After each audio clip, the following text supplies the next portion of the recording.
Alors, troisième partie, propriété de l'autocorrélation.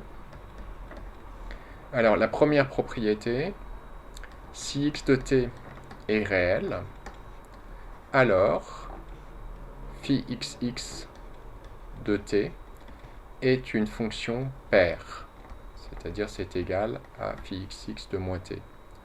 Bon, cette chose-là, elle se voit assez bien parce que phi xx de moins t, si je calcule l'intégrale, ça fait tau x2 tau moins t. Alors vous remarquez que ici, je n'ai pas recopié le conjugué parce que c'est réel.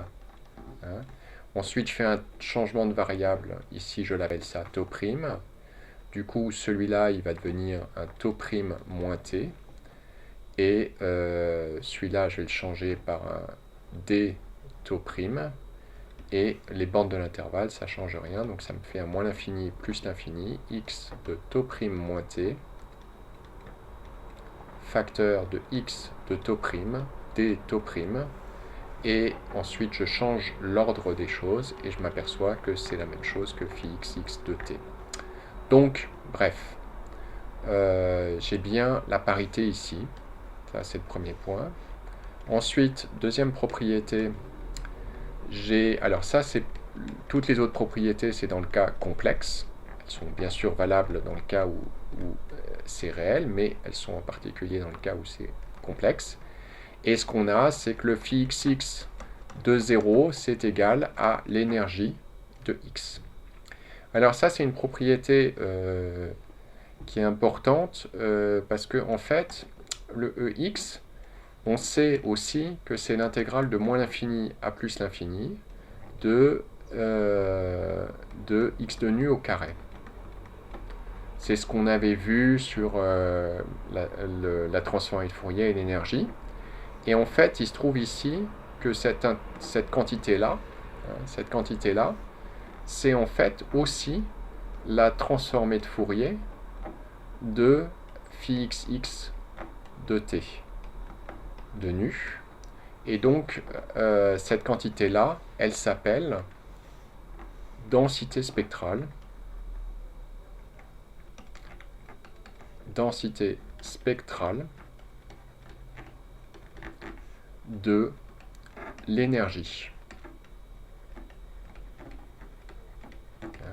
Et vous voyez pourquoi? C'est parce que c'est cette énergie-là qui est répartie suivant les différentes fréquences et la proportion de l'énergie pour chaque fréquence est donnée par cette quantité-là qui s'appelle donc la densité spectrale d'énergie. Voilà. Alors, ce qui est donc aussi à retenir, c'est le fait que l'autocorrélation en 0, c'est égal à l'énergie. On a dit que ce qui est à retenir, c'est que quand le x de t est réel, c'est pair.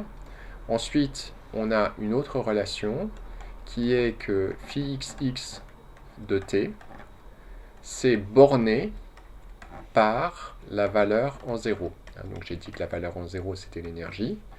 Mais ça veut dire que si je dessine le graphe, dès lors que j'ai le point en 0, ex, eh bien ça me donne un maximum et un minimum sur les valeurs possibles de l'autocorrélation. Alors après, le fait que ce soit là-dedans, en fait, ça veut dire que la similarité, elle ne peut pas être plus grande que quand on compare le signal à lui-même. Donc c'est là qu'il est le plus proche de lui-même. Donc c'est pour ça que c'est maximal en la valeur 0.